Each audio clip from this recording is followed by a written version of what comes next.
Good afternoon, Representative Eric Mortensen here out of Shakopee, District 55A, doing my weekly update. And I thought I'd start off with that today I'm dropping a new bill. And it'll be heard on the House floor, get its first reading. And that bill, I've talked about it before, but we finally wrapped up the bill that says, in the event of a state shutdown, state tax collection ceases to happen. So essentially treating the state the same way that the state has been treating the private sector for 14 months now, when Governor Walz has repeatedly shut down private businesses for months at a time, choking off their revenue stream.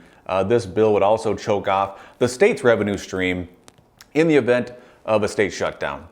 Additionally, today in Judiciary Committee, we're hearing a bunch of new bills. And one of them is the House File 600. It is Representative Winkler's legalized marijuana bill. And this thing has gone through so many iterations. It is a great example of a monstrosity of a bill. It's 237 pages now. And even in the bill title, it talks about regulating the use of cannabis. And I just find it laughable that this bill is 237 pages of regulations, yet the author claims that this bill is going to get rid of the black market. Well, I call baloney.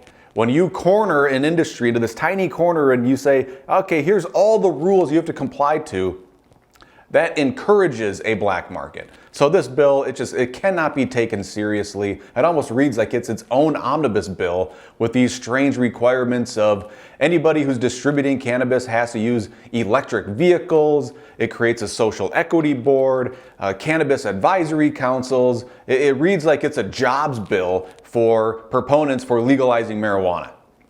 For the balance of the session, all we really expect is maybe some of these big bills like this House File 600 that would legalize cannabis, and then the even bigger bills, the omnibus bills.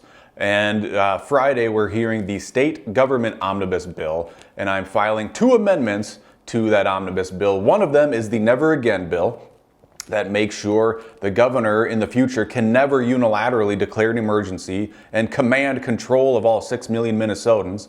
So that's going to be an exciting amendment, and we'll see what happens to that. And then the other amendment, similarly, is my bill that suspends the pay of the governor in the event that the governor shuts down private businesses. So if the governor says, you don't deserve your paycheck, well then the governor does not deserve his either.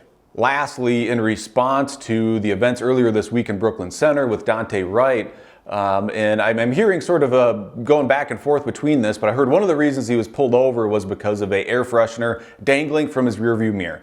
And I've long been a proponent for how do we remove or reduce the amount of interactions with law enforcement that frankly have very little value. So I've drafted up legislation that makes hanging things from your rearview mirror legal now, because I think we all have an inherent interest in being able to see when we drive. So it just seems like a silly law that creates unnecessary interactions with law enforcement that could go sour like we saw earlier this week.